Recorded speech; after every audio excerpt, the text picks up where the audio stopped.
Welcome to the Stuff and Things Podcast. Your home for all stuff related to your favorite things in entertainment. Now, here are your hosts. Drink the booze, drink the booze, drink the booze, drink the booze. Hello. Oh, hi. Hi. Did you drink the ooze? Hello everybody and welcome back to the Stuff and Things Podcast. I am Sam. We are talking Ant-Man and the Wasp Quantumania today. Joining me, my usual partner in crime and the man who's been hosting all things for the last 3 months, it's Stephan. Hey, you are in the driving seat. I am quite literally sat back and just going for the ride today. Well, yes, that's what she said. And also joining us, she's been demoted. She used to be a Marvel super fan, but as she decided she was too good to go and watch Guardians for weeks and days and months, she's now just, hey, Kayleigh, that girl who liked Marvel once. How you doing, Kayleigh? Oh, well, I'm going to go. Come on. It was 10 days. Come on, it was 10 days. 10 whole days. Unbelievable. But yes, welcome back, Kayleigh. Are you well? I am good. I've missed you guys. Aw, that's nice. We talk every day. We haven't done this for a while. No, we have not. It's been a WhatsApp chat group for some time, but this is us now cutting loose on Ant-Man 3, I'm going to call it, because I have to keep saying Quantumania. I think it's just inviting trouble. It's going to just start sounding weird after a little while, isn't it? It does. Do you ever get that with words? Like, even the most basic word, like you say it, and all of a sudden, it just becomes a sound. It's not a word anymore, and you just keep saying it, and you're like, am I saying it right? Is that right? Yeah, I mean, there's probably a technical term for that. Yeah, probably. I mean, Stephan, I know you get it around Star Wars a lot. Boba, yeah. And for Whatever. anyone listening who's a Marvel fan and a Star Wars fan who listens to both our shows, enjoy that crossover reference. But yeah, this is our first Marvel show in a while. The last show we all did together was obviously The Last of Us, which was a lot of fun. But yeah, this is the first. Kayleigh's just started talking to me again now, so that's good. Yeah. I've finally forgiven you. Yeah, and then you made her watch this. No. Yeah. So yeah, Ant-Man 3. I'm going to go to both of you first. Stephan, I'll start with you. Just your overall thoughts on the film, without going into any detail. Just when you walked out of the cinema, how did you feel? So, I have a theory on that, exactly what you just said. So my theory on how good a film is how much we talk about it in the car journey home. Okay. So, our cinema is about 20-25 minutes from home. Yeah. And I always gauge a film on how much we talk about things on the way home as to how good the film was. Yeah.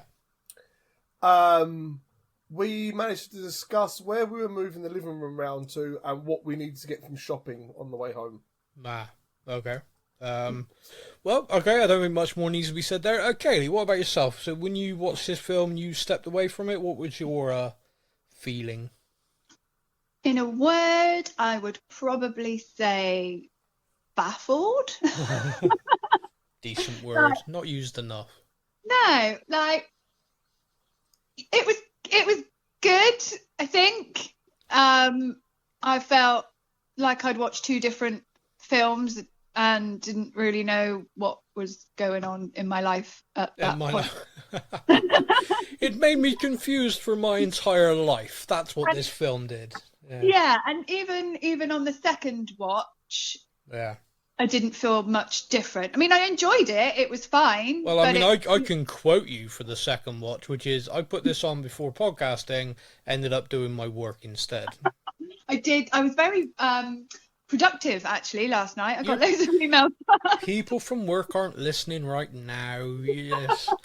These are Marvel fans thinking, oh, they're going to talk about a film I really loved. And you're like, yeah, I did some emails. Got my nails sorted. It was good. good. It was fine. It's not top of the list, but it's not at the bottom. So Interesting. What is at the bottom for you?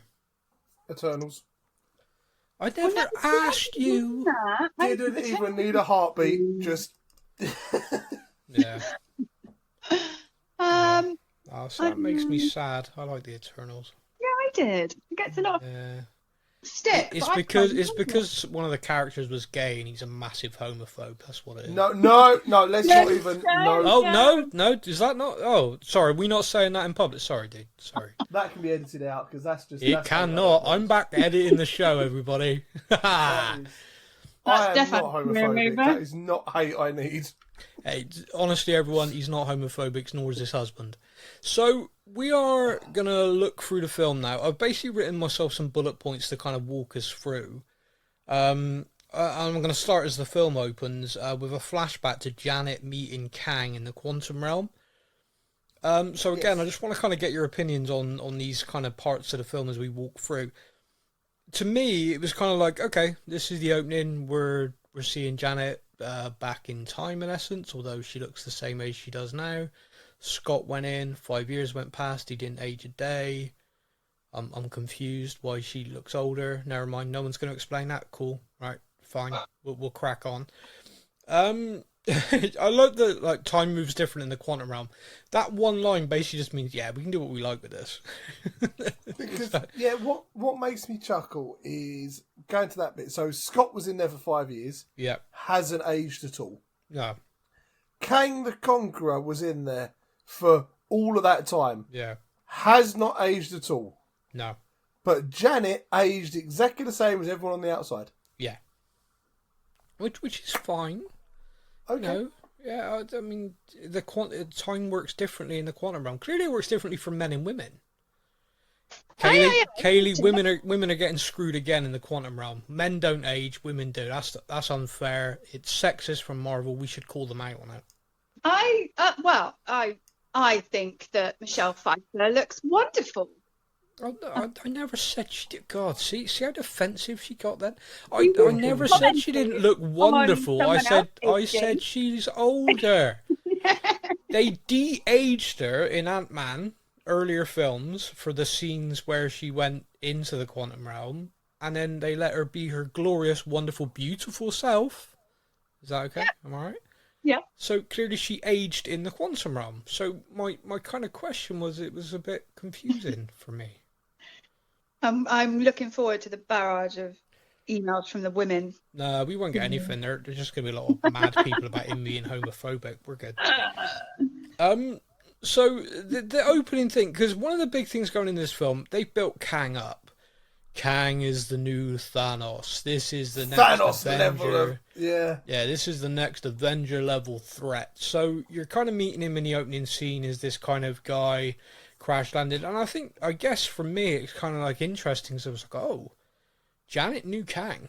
That's interesting. So just on that original kind of flashback part, well, I suppose all of the kind of flashback parts. Kayleigh, what was your kind of take on how they did that? The fact that Janet knew him, etc.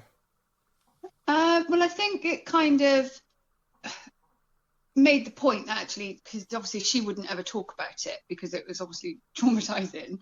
And the fact that she didn't mention him, and the fact that actually she's really pissed him off. Yeah. You know, by doing what she did. Yeah. Kind of just set it up in that first instance to make me think that actually is this going to be her story? Yeah. So it threw me one way, and then obviously it bounced back and forth throughout the whole of the film. You make a really good point with that, because Stephan, I'll bring you in on this now. Did this film was called Ant-Man and the Wasp? Yes. Did you feel that actually the title was kind of clever? Because Ant-Man and the Wasp, to me, Ant-Man, for example, is Scott Lang. The Wasp, his partner, Van Dyne, sorry, I can't think of her name now. God, that's awful. Janet Van Dyne or Hope? Hope, thank you. Sorry, everybody. But of course, the original Ant-Man and the Wasp were her parents. Yep. And this story was all four of them. So, So it was kind of like because I went into it, and one of the things when the film finished, I was like, I swear Scott wasn't that big a part of that film. Like the whole trajectory of it, really, you could have took Scott out. Same thing could have happened with the other characters. It didn't feel like a third part of his story. And then it was on the second viewing, I kind of realised, well, yeah, it wasn't called Scott Lang and Quantumania.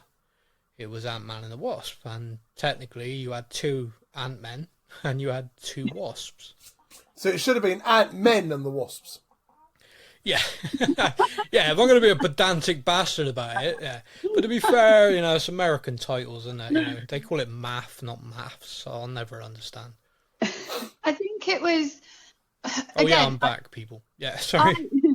I absolutely adore Ant-Man, and I absolutely Which love one? Paul Rudd. Right, okay. Paul Rudd. And to be fair, Michael Douglas is, for an oldie, is really hot. Anyway. Can we go one podcast? Can we go one podcast without thirsting over actors? I mean, it is so bad. Me and Stephan here were talking storyline, plot. You're like, ooh, look at him. I like him. Whoa. It's so embarrassing. There's a reason why we've done nothing about Aquaman in the DC universe, just because it's not worth it.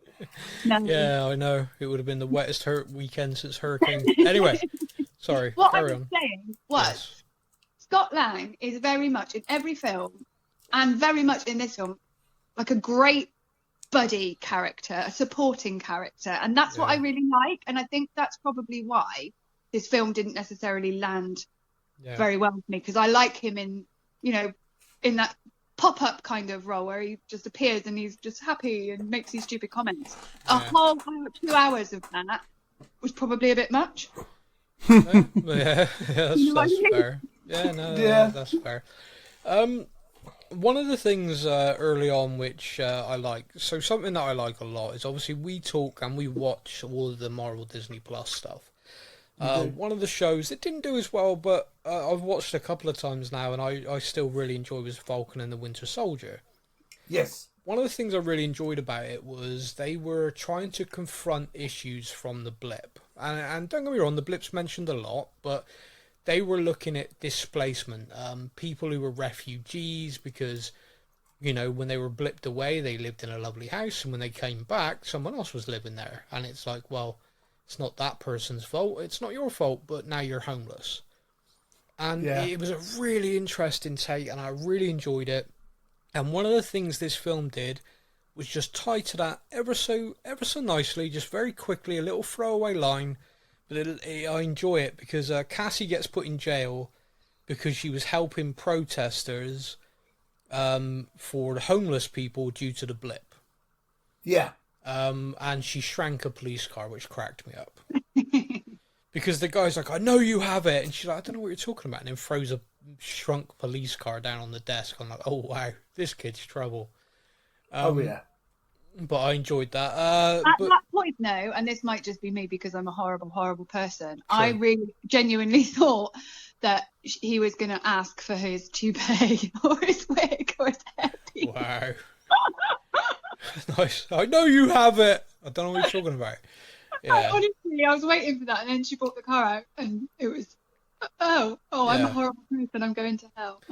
No, not maybe purgatory. I don't think you're fully in hell yet. My husband has no hair, by the way. Just saying, I'm not being rude. Kayleigh's husband has no hair. We don't care. Okay, so the other thing that we kind of get at the beginning, and again, it's another little tie-in that we kind of got from the Disney Plus stuff, is Scott Lang is now a celebrity, and he's kind of embraced that life. He has a book. Embraced or what? Wow. Yeah.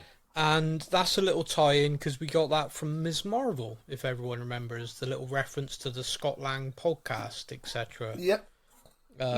So, what did you think about that? Because to me, if you look at all of the Avengers and the different personalities, I fully get that is how Scott would go.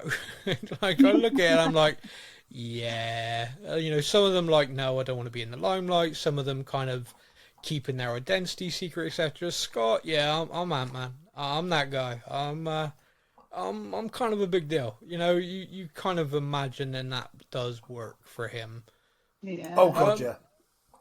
So I'm gonna throw out something that upset me a little bit with the movie.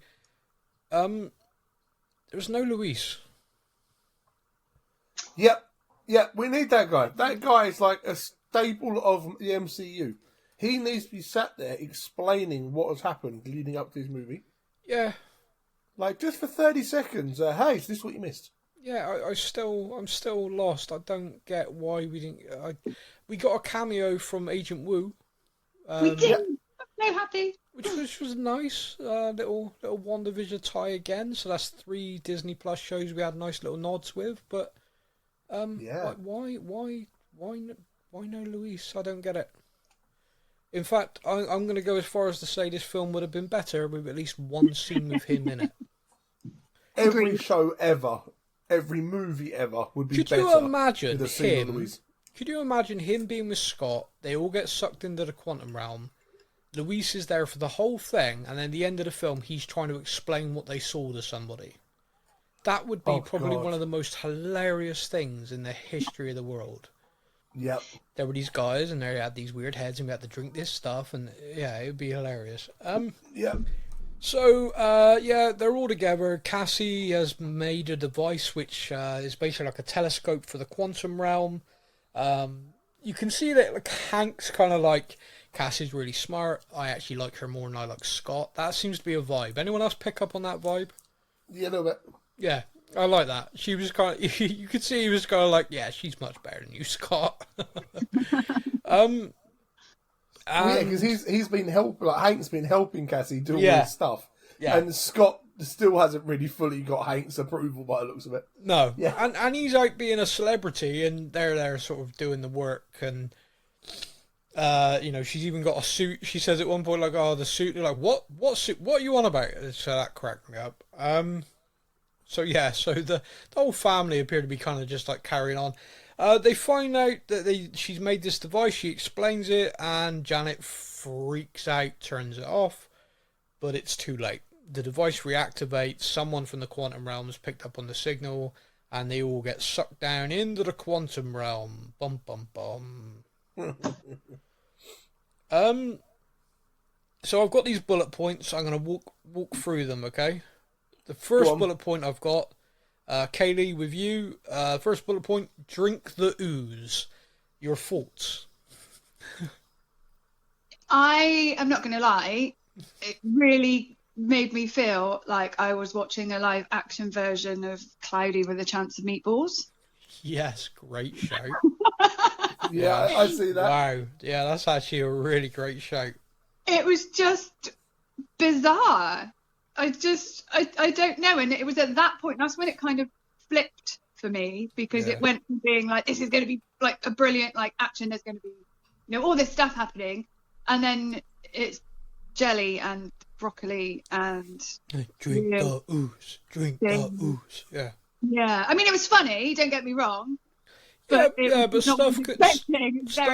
stuff can be funny and not take you out of the story to the degree that you're like, what? Yeah, it took me by surprise, I'm not going to lie, but I love him. I loved him by the end, especially when he got what he wanted. Stephan, drink the ooze? Yeah, I was very similar with Kayleigh's kind of thinking. Like, the movie starts with Janet in the quantum realm with Kang, and I'm like, oh my god, Janet was banging the bad guy. Wow, yeah. No wonder she didn't tell anyone about that, because, Hank's going to be pissed that she was in there, doing the bad guy. And then we get the whole kind of Scott as a celebrity thing, and I'm like, okay, this is good. I mean, I'm into this. This is cool. Then Cassie makes the machine, and you're like, the new genius. Cassie's going to become, okay, this is good. I'm enjoying this. They go into the quantum realm, and that's when I suddenly go, whoa, what the is going on here? Like, whoa. Like, yeah. I don't know if it fully took me out, because I still had the kind of laughter moments and stuff like that. But, yeah, I'm kind of sat there going, this is just a lot. It is. It was a lot. Like, wow. Like, it's like they've not massively overdone, I think, like the CGI stuff in the movies. They've always been fairly grounded-y sort of movies. And then this is just like complete sensory overload. Yeah. And like the drink the ooze and the weird jelly man and the 5 people that looked like they had the Infinity Stones as heads, and I'm just sat there kind of. What's that? It was. I mean, The Guardian, I was reading something about it yesterday, and The Guardian called it an incoherent dump of special effects. And I think that's a bit harsh, but I get it. Yeah, I'd say that's harsh. Yeah, that works. Incoherent dump of special effects. Yeah, okay. My next bullet point, Stefan, we'll start with you this time. Janet appears to have a bit of a badass reputation in the quantum realm. Yeah, she's clearly done some things. Not just Kang. Not just some people, yeah. No, but yeah, she has got a real like. We go and she's like, they go into the town sort of area, and everyone knows about her, and then we have possibly the weirdest cameo yet in the MCU. Stop! That's another bullet point. You're taking a dump on my bullet points. He asked me a question. He doesn't want the answer. No, I asked you a question about Janet's reputation in the quantum realm, and you decided to over-elaborate, so I'm going to cut you off. Kayleigh, Janet has a reputation in the quantum realm, seemingly. Talking about that and only that. Don't mention cameos or other character points. Yep. What are your thoughts, please? I liked that, and I actually would have liked to have seen more of her kind of badass side coming out. She's been in there a long time. She absolutely would have had to have kind of fought for survival. Well, you saw that kind of great scene where they're approached by these creatures and one comes up and she kind of fights him, rips his arm off, and you're like, holy shit. Yeah. And then they're like all friends, and it's like, okay, this is weird. Yeah, but I mean, I think she's got a streak in her. I think No, I agree. I mean, she was the original Wasp, so she knows what she's doing. Yeah, and I think I maybe would have liked to have seen a bit more of that, because again, I absolutely love Michelle Pfeiffer. I think she's brilliant. And was it a bit wasted? Was it too much having all of them there? I don't know, but like, pick a story and stick with it. It was too much, even by that point, We then have this weird cameo, which in my bullet point is this the most pointless cameo in the MCU ever? And that's Bill Murray. Kayleigh, I'm going to come to you and only you on this. What are your thoughts? I love Bill Murray, but it was kind of like, let's just squeeze a really famous person in there. For somebody who was in like one issue of one series, like they could have done something else. And I don't know. I don't know how I feel about it, to be honest. Well, the reason why it seemed pointless to me is if you're going to put cameos in recognisable people, you either need it to be a scene, for me anyway, it either needs to be just a complete comedic throwaway, that was so-and-so, isn't that funny? And then you move on. Or it needs to be an actual impact. Like, this actually is making a big part to the whole story, and it was integral. You had someone with gravitas to stitch this together. You go to Deadpool 2, there's a scene where the Vanisher turns in, it was Brad Pitt. That's hilarious. The fact they got a superstar like Brad Pitt to literally play an invisible character is very funny. That sort of level. Or the other way, it was someone who's actually going to come in, provide this big thing, but only sort of be a cameo part to it. To me, this Bill Murray scene with this, you kind of, or at least I kind of thought, okay, who is this guy? What's their relationship? What is his role with Kang or against Kang? And it ended up just being this one scene in a weird bar, and that was it. And he was a bit of an ass. Yeah. There was no real depth, no real explanation beyond that. There was no real comedy to it. Stefan, would you like to discuss Bill Murray? Just strange. It was just strange. Like, he came on, and for me, Bill Murray is a Ghostbuster. That is what Bill Murray is to me. So therefore, he's come on the screen as he's kind of like Lord, and I'm like, okay, this could be strange but interesting. Let's see what happens. And he kind of sits down and he's making some comments about Janet, and I'm like, oh, that's another one Janet's put a tick next to. Okay. Yep. And then he just kind of like flips into a bit of an arsehole, and I'm like, oh. Okay. And then we kind of made no sense. No, we come out of that scene and I'm kind of sat there going, so if they had walked into the bar and security had clocked her and she had been taken away instead of that scene with Bill Murray, would the storyline have been any different whatsoever? And I'm like, no. So then I'm like, so what was the point of him being in it? Other than the fact he's clearly a Marvel fan with a big enough kind of reputation and screen presence that he was able to go, yo, put us in. Yeah. But that's what I mean when I say there was sort of lots of half stories, or not even half stories. If they'd have brought Bill Murray in with Janet, and all of that would have culminated in, you know, the big ending with Kang, that would have made more sense, and it would have flowed, you know. So, you know, it felt really bitty. And they missed the mark on that, because that could have been brilliant with Bill Murray and Michelle Pfeiffer. It could have been brilliant as well, especially if he still clearly was in love with her. Because Bill Murray could have played that kind of like, oh, you're back with your husband, I see. Okay, you know. And they could have been on the same side, but kind of very bitter about it. Do you know what I mean? It just, and you know that he could have played off that. There's a lot there. And the fact that Bill Murray made such a impression in the trailers, it takes us back to this kind of like trailers thing where you kind of go, okay, I wonder what Bill Murray's character is going to be. And then you meet him and you're like, oh, okay, no, that was it. Okay, fair enough. All right, moving on. The next bullet point I have here is kind of the big bullet point, which is Kang.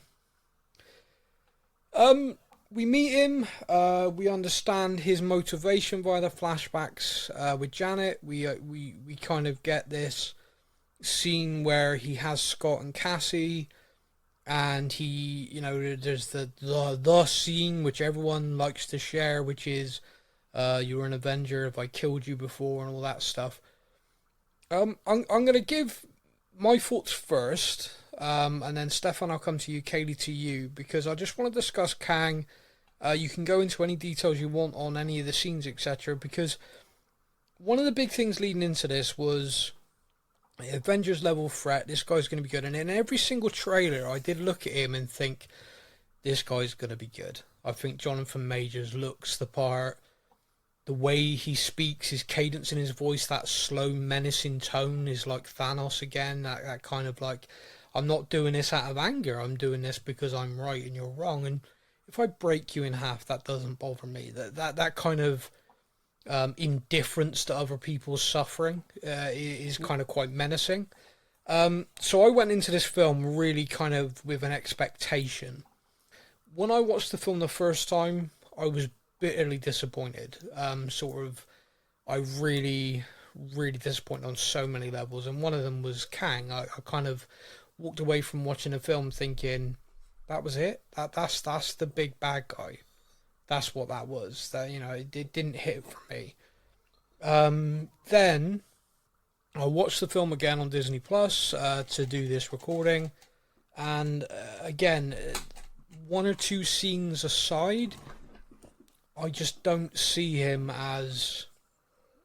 It just didn't. It didn't hit for me. I can't tell you why. I tried. I was sort of trying to wrap my brain, trying to come up with, is it this? And the only thing I can think of is, as we are recording this, because what we tend to do is we tend to record these about the movies once they're into streaming. I have seen the latest Guardians film, Guardians of the Galaxy 3. No spoilers at all, but there's a villain in that, for me, is everything that I thought Kang was going to be. And I think perhaps seeing that kind of helped me go, that's why I didn't like Kang. This guy's nailed it. So that's kind of where I am with it. Stefan, I'll bring you in now. Just your thoughts on Kang, the scenes with him in this film. What do you think with the new big bad? So I am actually going to take this all the way back to the Loki series. We first meet a variant of Kang in the Loki series, Who I thought was excellent, by the way. Yeah, now him as a baddie terrified me. Because he was proper calm, collected. There was no menacing, nothing. He was just kind of, look, you guys think I'm bad? Poof. Wait till you meet the rest of them. I'm actually the good or the bad and all this sort of thing.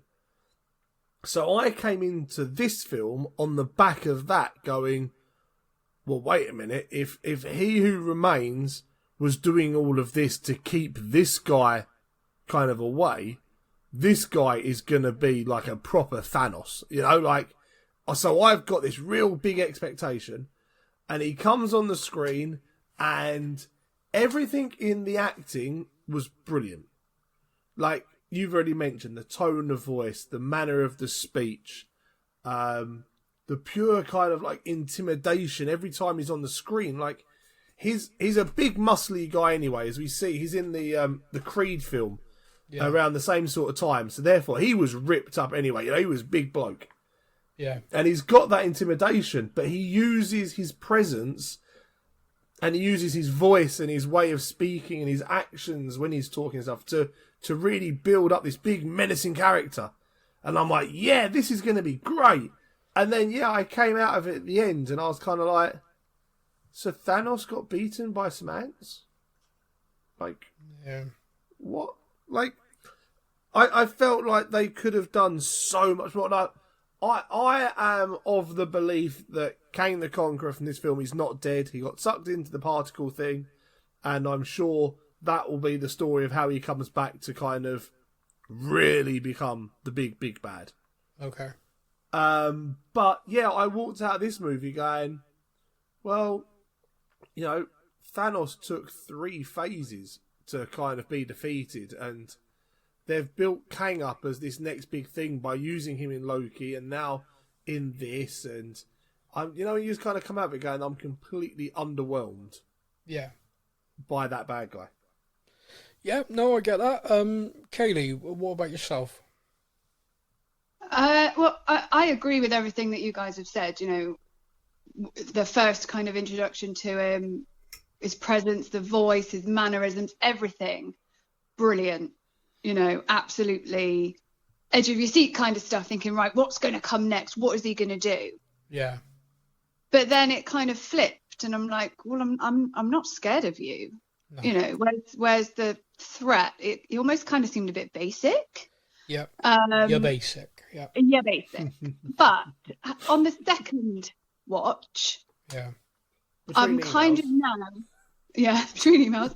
I'm kind of the opinion that maybe this one is a bit of a red herring, potentially, and they've used him as a setup. So originally, like Stephan, I came out and was like, well, he's not dead. That was too easy.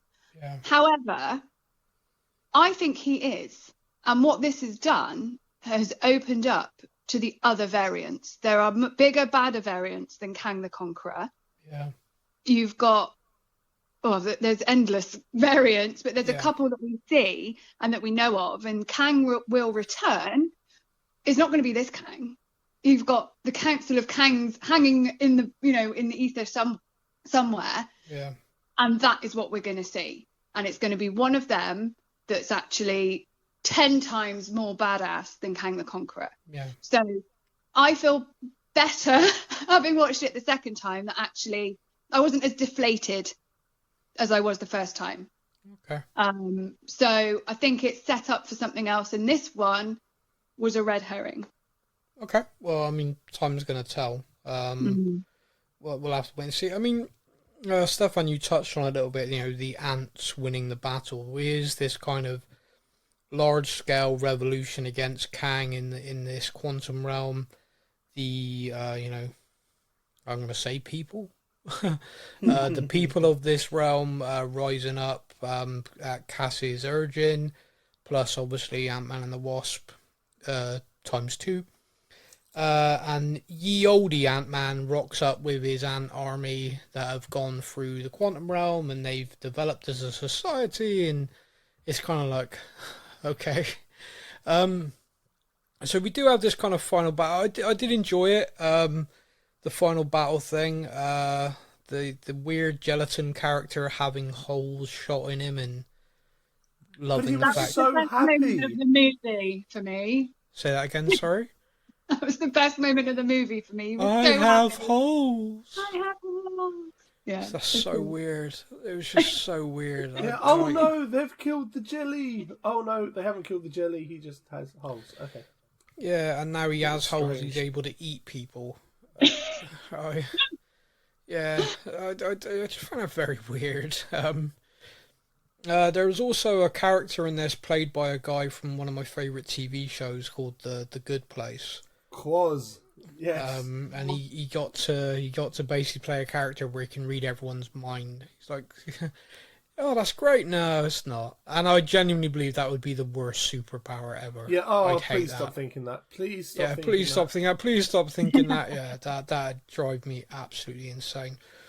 So we do. That having him in there though was kind of like a nod to X-Men because he's a telepath. I didn't personally, but no, not for me. Mostly just because this film was so weird.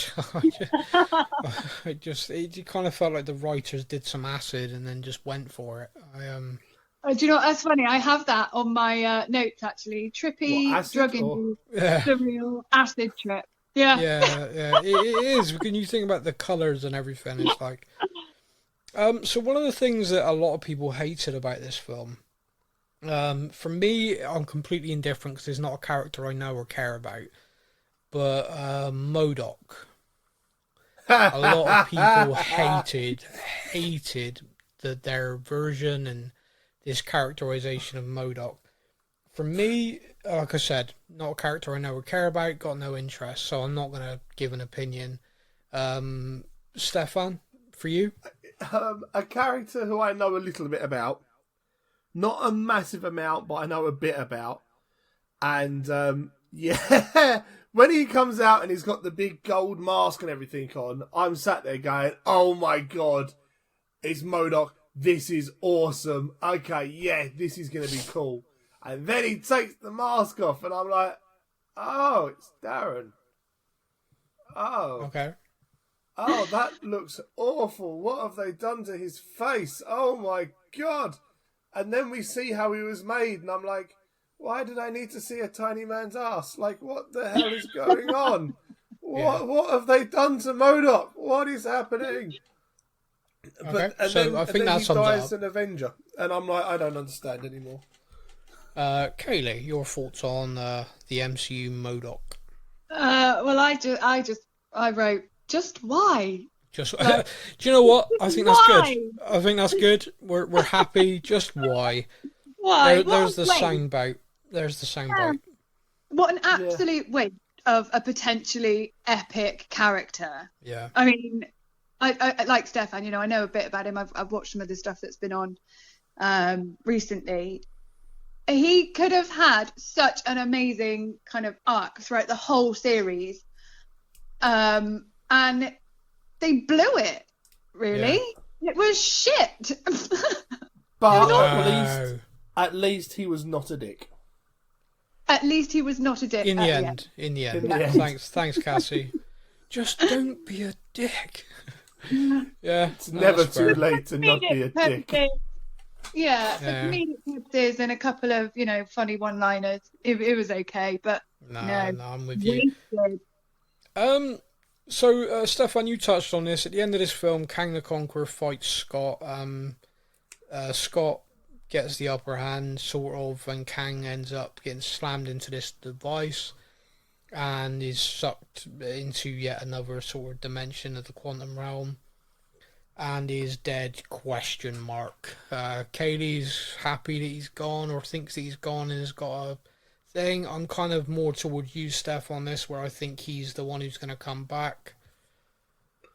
But really, really pissed off now. Like, yeah, he was pissed originally. Now.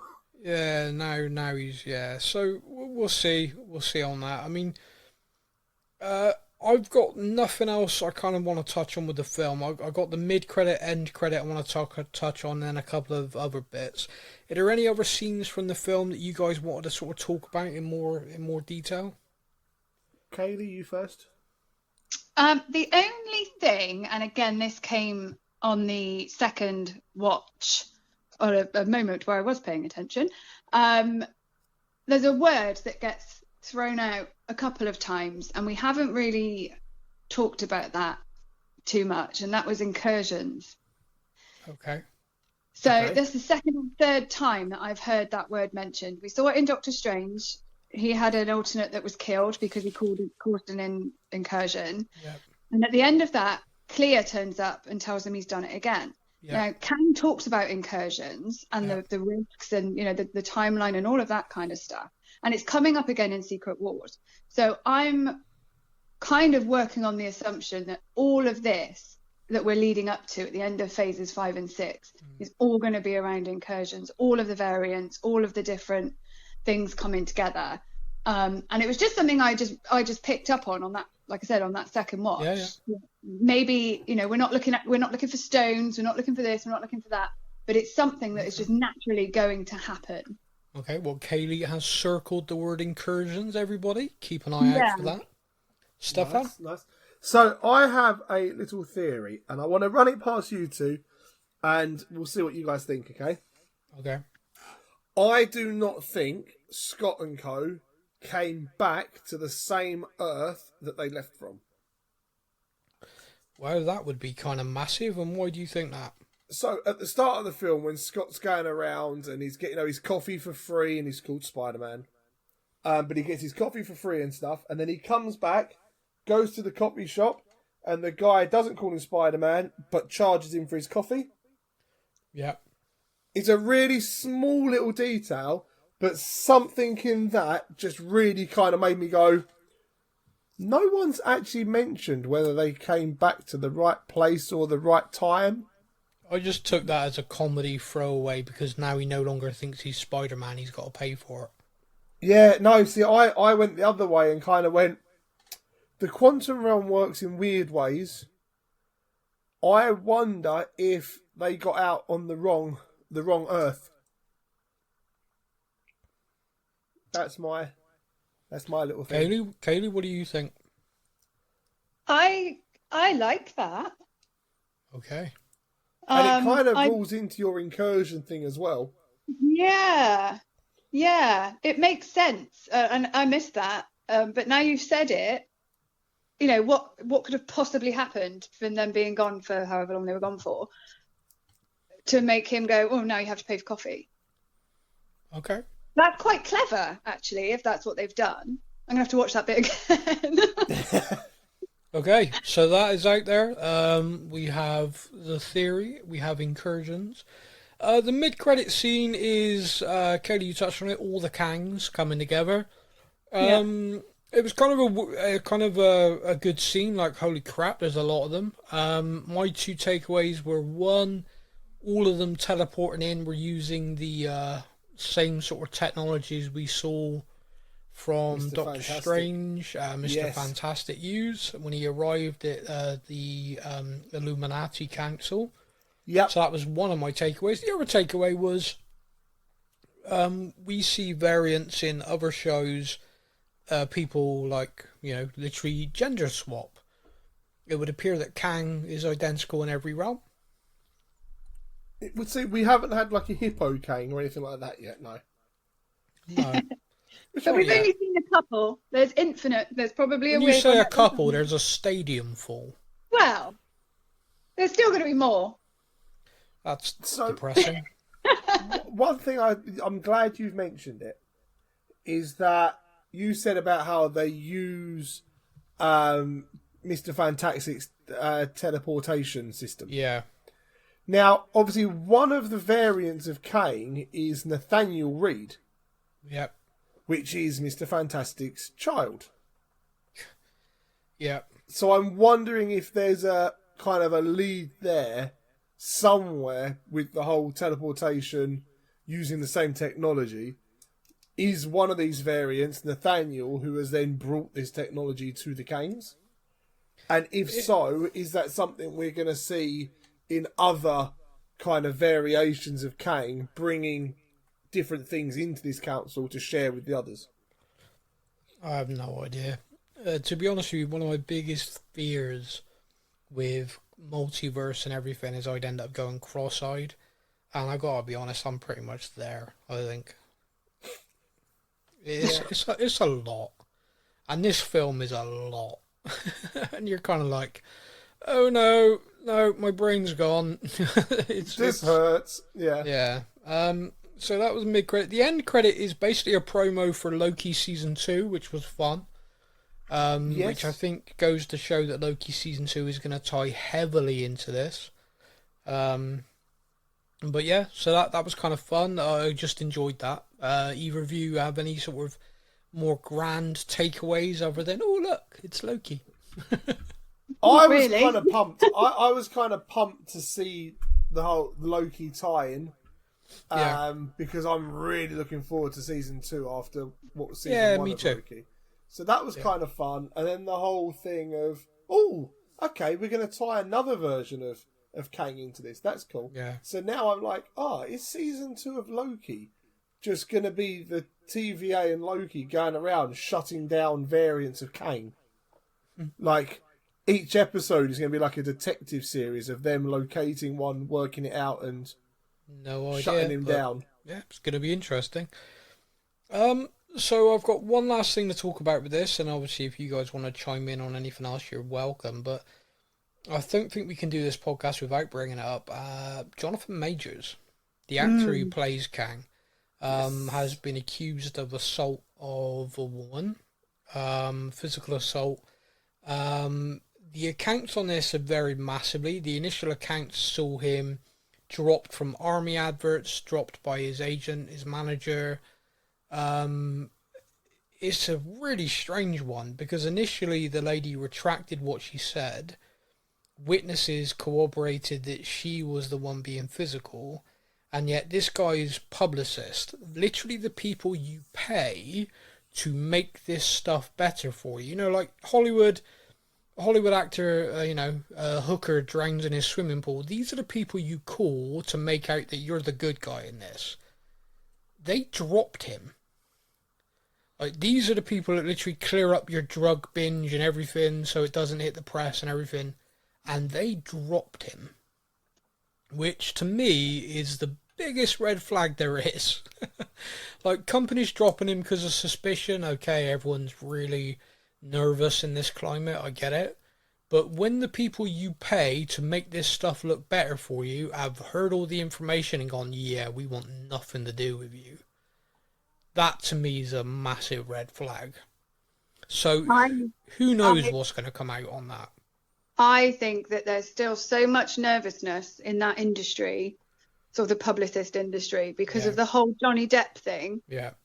Right or wrong, whether he's guilty or not, nobody is going to want to touch that with a barge pole, because look at the mess that everyone's had to clear up after that Johnny Depp and Amber Heard thing. Like, I wouldn't do it. No, thank you. You couldn't pay me enough to do something like that. Just to be clear, you could pay me enough, so if anyone's looking. Because ultimately, whichever way it goes, there's going to be fallout from it. So massively. Stefan, anything you want to add? No, not at the moment. Like, there's a lot of accusations. There's a lot of was it, wasn't it sort of thing going on. So I think until you're going to steer clear. Anything solid comes out, I'm kind of steering clear just to. Yeah. Well, I mean, you've been outed as homophobic in this show. You don't want to like incur the wrath of anyone else, really. That's true. Yeah.